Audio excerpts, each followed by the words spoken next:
आज कुछ खास होने वाला था। यह सुबह की रोशनी थी और एलिसा अपनी तैयारी में मशरूफ थी। वह स्कूल जाने के लिए तैयार हो रही थी। यूनिफॉर्म साफ सुथरा पहना, बाल संवारे और बैग तैयार किया।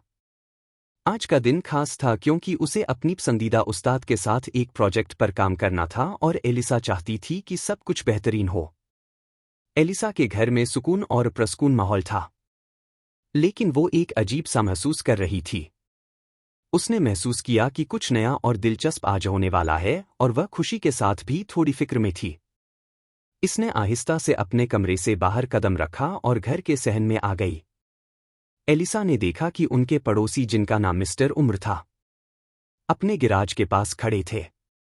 वह आमतौर पर बहुत दोस्ताना और मददगार आदमी थे और आज भी मुस्कुराने के साथ एलिसा को देख रहे थे। एलिसा ने भी मुस्कुराकर सलाम किया और जल्दी से अपनी बस या गाड़ी के इंतजार में खड़ी हो गई। मिस्टर उम्र ने एलिसा से कहा, एलिसा, आज तुम्हारे प्रोजेक्ट के लिए मैं थोड़ा मदद कर सकता हूं। चाहो तो आकर देख लो। एलिसा ने जवाब दिया, जी मिस्टर उमर, बहुत शुक्रिया, लेकिन मैं थोड़ी देर में आऊंगी। अभी स्कूल जाना है। एलिसा ने जल्दी से अपने बैग को संभाला और गाड़ी में बैठ गई। रास्ते में वह अपने दिल की धड़कन को महसूस कर रही थी क्योंकि आज कुछ खास होने वाला था। स्कूल पहुंचते ही वह अपनी क्लास में गई और उस्ताद के सामने अपनी प्रोजेक्ट रिपोर्ट पेश की। उस्ताद बहुत खुश हुए और एलिसा की मेहनत की तारीफ की। दोपहर के वक्त एलिसा स्कूल से वापस आ गई। घर पहुंचकर उसने अपनी उम्मी को सलाम किया और नाश्ता किया। फिर वह अपने कमरे में गई, यूनिफॉर्म उतारा और आराम के लिए बेड पर लेट गई। इसके ज़हन में मिस्टर उम्र की बात और आज की स्कूल की अच्छी कारकर्दगी का असर था। एलिसा ने सोचा कि आज का दिन वाकई दिलचस्प रहा, लेकिन अभी भी कुछ राज बाकी हैं जो वह जल्द ही जानने वाली थी।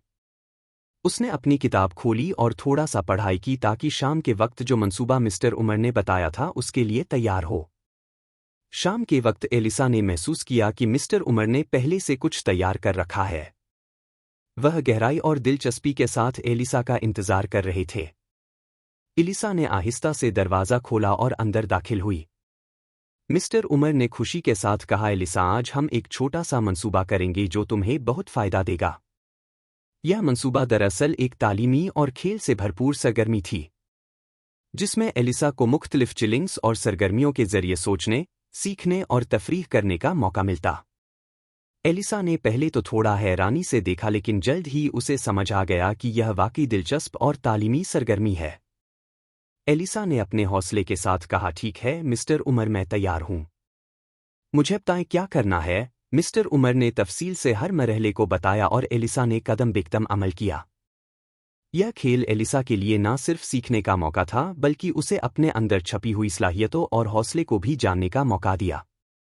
इसने महसूस किया कि हर चीज के साथ वह ज्यादा खुदातमादी और खुशी महसूस कर रही है। इस तरह दिन गुजरता गया और एलिसा ने महसूस किया कि जिंदगी में छोटे छोटे लम्हे, खिल और सीखने के मौके कितने कीमती होते हैं। वो अपने कमरे में वापस गई। सुबह की हल्की रोशनी के साथ एलिसा जाग उठी। आज का दिन कुछ खास महसूस हो रहा था क्योंकि वह जानती थी कि मिस्टर उम्र के साथ उसकी सरगर्मी अभी खत्म नहीं हुई थी। उसने जल्दी से अपनी यूनिफॉर्म पहनी, बाल संवारे और बैग तैयार किया। नाश्ते की खुशबू ने उसे मजीद तवानाई दी और वह जल्दी से नाश्ते के लिए किचन में गई। अम्मी ने गर्म चाय और ताज़ा रोटी तैयार की थी। एलिसा ने खुशी खुशी नाश्ता किया और अपने दिन के मंसूबे के बारे में सोचने लगी। उसे मालूम था कि आज के चिलिंगस पिछले दिन से ज्यादा दिलचस्प और तालीमी होंगे। नाश्ते के बाद एलिसा ने अपनी किताबें और नोटिस दोबारा चेक किए।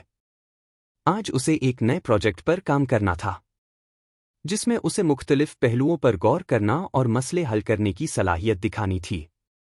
मिस्टर उमर ने कहा था कि यह सरगर्मी उसे ज्यादा तख्लीकी और होशियार बनाएगी। एलिसा ने गाड़ी के इंतजार में बाहर कदम रखा। रास्ते में वो अपने दोस्तों से मिली और सबने आज के दिन की दिलचस्प बातें शेयर की। क्लास पहुंचते ही उस्ताद ने प्रोजेक्ट के अगले मराहिल के बारे में वजाहत की। एलिसा ने गौर से सुना और जहन में तमाम निकात नोट कर लिए। दोपहर के वक्त जब स्कूल खत्म हुआ, एलिसा घर लौटी तो मिस्टर उमर पहले से तैयार खड़े थे। उन्होंने एलिसा को खुशामदीद कहा और कहा, आज का मंसूबा पिछले दिन से ज्यादा दिलचस्प है।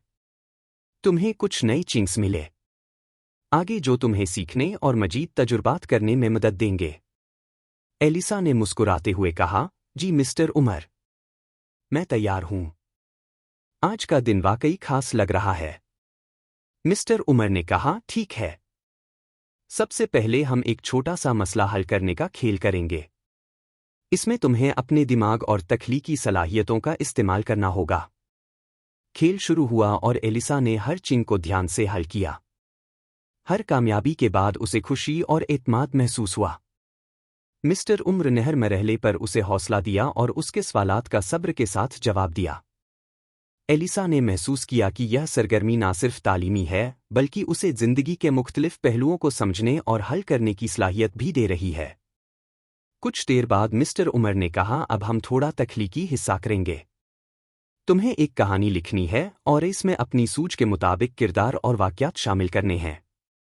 एलिसा ने खुशी के साथ कहा, जी, यह तो मेरा पसंदीदा हिस्सा है। इसने कागज़ और कलम उठाया और अपनी कहानी लिखना शुरू किया। एलिसा ने लिखते हुए महसूस किया कि वह एक नई दुनिया में जा रही है, जहां हर ख्याल, हर सोच और हर जज्बा मानी रखता है। मिस्टर उम्र ने उसे रहनुमाई की, लेकिन तमाम तख्लीक एलिसा की अपनी थी। उसने अपनी कहानी में किरदारों के नाम बदलकर दिलचस्प और महफूज अंदाज पैदा किया और हर लम्हे से लुत्फ अंदोज हुई। दिन